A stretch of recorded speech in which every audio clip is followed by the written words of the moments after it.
Hey guys, अगर आप लोग अपने आप को इंटरव्यू का मास्टर बनाना चाहते हो तो आज का वीडियो बहुत इंपॉर्टेंट है, एंड तक देखना।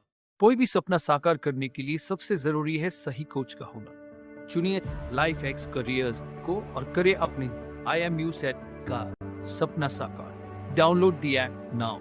नमस्ते दोस्तों, मैं हूं शोभित और आज के वीडियो में हम डिस्कस करने वाले हैं कि इंटरव्यू क्या होता है, इंटरव्यू के मोस्ट इंपॉर्टेंट पार्ट्स क्या हैं। ठीक है, आपने बहुत सारे मॉक इंटरव्यूज देखे होंगे, लेकिन आज जो हम बताने वाले हैं ये डीपर लेवल की स्टडी है, ये सरफेस लेवल की स्टडी नहीं है। अगर आपको ये चीज समझ में आ गई, ये सारे के सारे पार्ट समझ में आ गए, तो आप इंटरव्यू बहुत आराम से उड़ा सकते हो।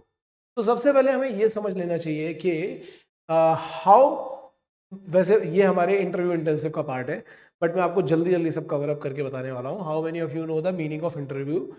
तो जब हम इंटरव्यू इंटेंसिव करते हैं तो हम बच्चों से पूछते हैं कि इंटरव्यू का मीनिंग क्या होता है, आपको पता है या नहीं पता है, हम डिस्कशन करते हैं। बट फिलहाल मैं आपको बताने वाला हूँ इंटरव्यू एक्चुअली क्या है, कि it is some kind of interchange of views. दो लोग होंगे जिसमें से एक इंटरव्यूअर होगा और एक इंटरव्यूई होगा। मतलब कि एक बंदा जो आपका इंटरव्यू ले रहा होगा और दूसरा बंदा जो इंटरव्यू देगा वहां पे। तो जो इंटरव्यू लेने वाला है उसकी वो एक बड़ी कंपनी को रिप्रेजेंट कर रहा है, आप उसके बारे में सब कुछ जानते हैं। जो इंटरव्यू देने जा रहा है उसको जॉब की रिक्वायरमेंट है। ये दोनों लोग अपने व्यूज को इंटरचेंज करते हैं। इस पूरे प्रोसेस को हम इंटरव्यू कहते हैं। ठीक है, अब इंटरव्यू कैसे लिया जाता है तो जल्दी से आगे चलते हैं। इंटरव्यू के जो इंपॉर्टेंट पार्ट है, ठीक है, मर्चेंट नेवी में बहुत इंपॉर्टेंट है इंटरव्यू। देखो, मर्चेंट नेवी में अपना एक अलग ही इंपॉर्टेंस है इसका। क्यों इंपॉर्टेंस है? क्योंकि मर्चेंट नेवी एक ऐसी जॉब है जो बहुत ही ज्यादा रिस्पॉन्सिबिलिटीज से भरी हुई है। अगर आप एक छोटी सी भी मिस्टेक करते हो तो बहुत बड़ी चीज खतरे में आ सकती है। इसलिए यहाँ पे ये जानना कि आपकी सोच कैसी है, आपकी मेंटालिटी कैसी है, आप किस लिए जॉब ज्वाइन करना चाहते हो, ये सब कुछ जानना बहुत जरूरी है। ठीक है, इसलिए इंटरव्यू की यहाँ पे बहुत ज्यादा इंपॉर्टेंस है। नेक्स्ट पॉइंट आता है कि इंटरव्यू के पार्ट कौन से होते हैं। तो बेसिकली जब हम मर्चेंट नेवी की बात कर रहे होते हैं तो हमें ये बताया जाता है कि दो पार्ट होते हैं, एक होता है टेक्निकल और एक होता है नॉन टेक्निकल। लेकिन ये दो पार्ट सिर्फ सरफेस लेवल के पार्ट हैं कि टेक्निकल और नॉन टेक्निकल। अगर आप थोड़ा आगे जाओगे तो हम आपको बताएंगे कि डीपर लेवल पे जाने के बाद इसके सिर्फ दो पार्ट नहीं होते बल्कि दो से ज्यादा पार्ट होते हैं। कौन से होते हैं दो से ज्यादा पार्ट? तो फिलहाल हम इसको चार पार्ट में निकाल रहे हैं। और इनमें से पहला पार्ट जो है वो है, इसको देखना ध्यान से, make you feel comfortable. Interviewer सबसे पहले पार्ट में आपको बिठाएगा, आपको कंफर्टेबल फील कराएगा। जब भी आप किसी इंटरव्यू देने जाओगे, किसी भी जगह पर जाओगे, तो आपको सबसे पहले कंफर्टेबल फील कराएगा। आपके बारे में कुछ ना कुछ पूछेगा, आप उसको कुछ बताओगे कि मैं कहाँ से हूँ, मैं कौन हूँ, मैं क्या कर रहा हूँ। वो पूछेगा, अच्छा आप यहाँ से हो, अच्छा अच्छा मेरे जान पहचान के लोग वहाँ पे रहते थे। कुछ ऐसी चीजें करेगा जिससे कि आपको कंफर्टेबल फील हो। ठीक है, फिर दूसरा पार्ट आता है फिग आउट द वैल्यूज। क्योंकि ये जानना बहुत जरूरी है कि आपकी लाइफ की वैल्यूज क्या है, आपकी लाइफ के प्रिंसिपल्स क्या है। इट मे बी पॉसिबल कि आपको खुद को नहीं पता हो, लेकिन वो आपसे कुछ ऐसे क्वेश्चंस पूछेगा जिससे आपकी वैल्यूज निकल करके सामने आए। या ऐसा हो सकता है कि आप अगर कंफ्यूज हो तो वो ये भी पता कर लेगा कि आप कंफ्यूज हो या नहीं हो। इसके लिए वो क्या कर सकता है, वो आपसे कुछ क्वेश्चन पूछ सकता है, जैसे कि आपकी हॉबीज क्या है, हॉबीज से रिलेटेड क्वेश्चन पूछ सकता है। वो आपसे पूछ सकता है कि आप मर्चेंट नेवी क्यों ज्वाइन करना चाहते हो। वो आपसे पूछ सकता है कि आपके फादर का प्रोफेशन क्या है और आप अपने फादर का प्रोफेशन क्यों नहीं ज्वाइन कर रहे हो। इस तरीके की चीजें पूछेगा। ठीक है, हो सकता है आपसे पूछे कि आपकी फेवरेट मूवी कौन सी है, दूसरी फेवरेट मूवी कौन सी है, फेवरेट एक्टर कौन सा है, आपका इंस्पिरेशन कौन है। ठीक है, इस तरीके की चीजें पूछेगा जिससे अंदर की बातें बाहर निकले। और वो आपसे पूछेगा कि अगर है तो ये क्यों है। ये सारी चीजें पूछ करके वो आपकी वैल्यूज बाहर निकालने की कोशिश करता है। और इसके बाद हम लोग जब आगे जाते हैं तो थर्ड पार्ट आता है चैलेंज योर स्किल्स। ये वो वाला पार्ट होता है जिसमें वो आपसे मोस्टली टेक्निकल क्वेश्चन पूछता है। मोस्टली टेक्निकल क्वेश्चन पूछता है, ये याद रखना। ये वो वाला पार्ट होता है जिसमें वो आपसे मोस्टली टेक्निकल क्वेश्चन, में बार बार अंडरलाइन कर लो, क्योंकि यहां पे ही आपकी स्किल्स काम आएंगी। वो आपसे पूछेगा आर्किमिडीज का प्रिंसिपल क्या होता है, पास्कल का लॉ क्या होता है, आपसे पूछेगा थर्मोडायनेमिक्स का फर्स्ट लॉ क्या होता है, न्यूटन्स के लॉस क्या होते हैं।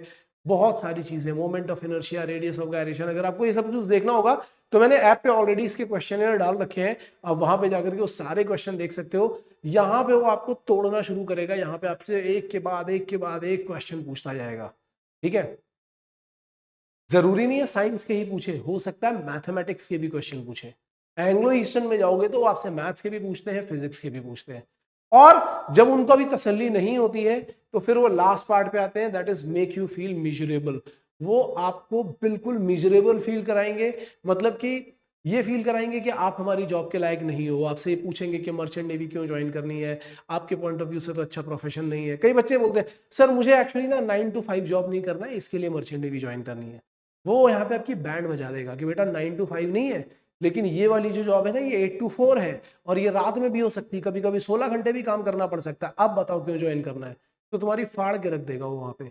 अगर तुमने ये बोला कि सर एक्चुअली ना मुझे एडवेंचरस जॉब पसंद है, हो सकता है वो तुमसे ये कह दे कि अच्छा एडवेंचरस जॉब पसंद है, हिमालय पे जाओ ना, लोगों को हिमालय पे चढ़ाओ, बंजी जंपिंग करवाओ, वहां पे भी तो ऐसा है। आपने ऐसे बोला कि सर मुझे ट्रैवलिंग बहुत पसंद है, आपको सीधे बोल देगा पोर्ट पे घूमने का कोई मौका नहीं मिलता है।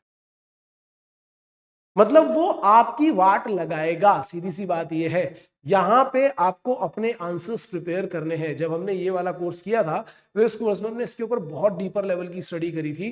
तो बेसिक 4 पार्ट जो है इंटरव्यू के, देखो 4 पार्ट में मैंने कौन सा बताया, सबसे पहला मेक यू फील कंफर्टेबल, यहाँ पे इंट्रोडक्शन आ जाता है।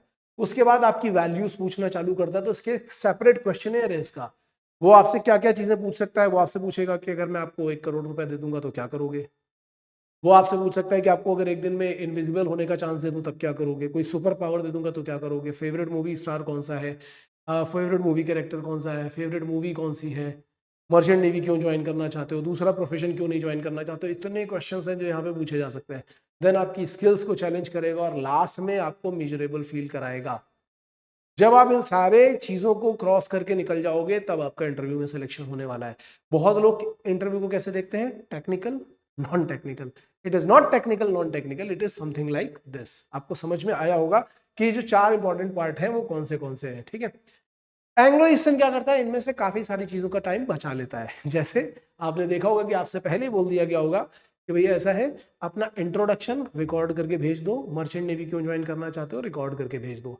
अब इसके बाद वो क्या करता है, वो आपसे वहां पे लिखवाता है ऐसे ऐसे, मतलब कोई एक रैंडम टॉपिक दे दिया जाएगा, उस पर आप लिखो 500 to 700 वर्ड का एक ऐसे लिखो। जब आप लिख करके आओगे तो उसमें देखिएगा हाँ ग्रामेटिकल मिस्टेक है, स्पेलिंग का भी मिस्टेक है, वोकैबुलरी भी ढंग से यूज नहीं करी है, अच्छा ये वाला पॉइंट लिखा है। अब बताओ, तो तुमसे जो नॉन टेक्निकल जो तुम बात कर रहे हो ना, जो मैं बोल रहा था कि वैल्यूज के लिए पूछे जाएंगे क्वेश्चन, वो उसमें से ही डिग आउट करके आपकी वैल्यूज फाइंड आउट करेगा, ठीक है। और फिर आपसे टेक्निकल क्वेश्चन पूछे जाएंगे, हो सकता है आपसे मैथमेटिक्स के क्वेश्चन, या फिर हाइट एंड डिस्टेंस, मैथमेटिक्स का ही पार्ट है, हाइट एंड डिस्टेंस के क्वेश्चन, ज्योमेट्री के क्वेश्चन, ये सारे क्वेश्चन पूछे जाए। तो गेट रेडी फॉर दैट। अगर आपने अभी तक हमारा ये इंटरव्यू इंटेंसिव नहीं लिया है तो ले सकते हो। वैसे इससे भी ज़्यादा अच्छा कोर्स है प्रज्ञा कोर्स, क्योंकि ये वैसे 10,000 का और प्रज्ञा कोर्स जो है वो 8500 का है, और उस कोर्स में ये इंक्लूडेड है, मतलब पूरा का पूरा प्रिपरेशन रिटर्न की भी इंक्लूडेड है और ये भी इंक्लूडेड है। बेस्ट कोर्स है यार, टाइम और पैसा दोनों यूटिलाइज किया जा सकता है, ठीक है। अगर कुछ और डाउट्स हैं तो आप आकर के हमारे कमेंट सेक्शन में पूछ सकते हो, या फिर हमारे इस नंबर पे पूछ सकते हो। तब तक के लिए घर पे रहो, ढंग से प्रिपरेशन करो। All the best.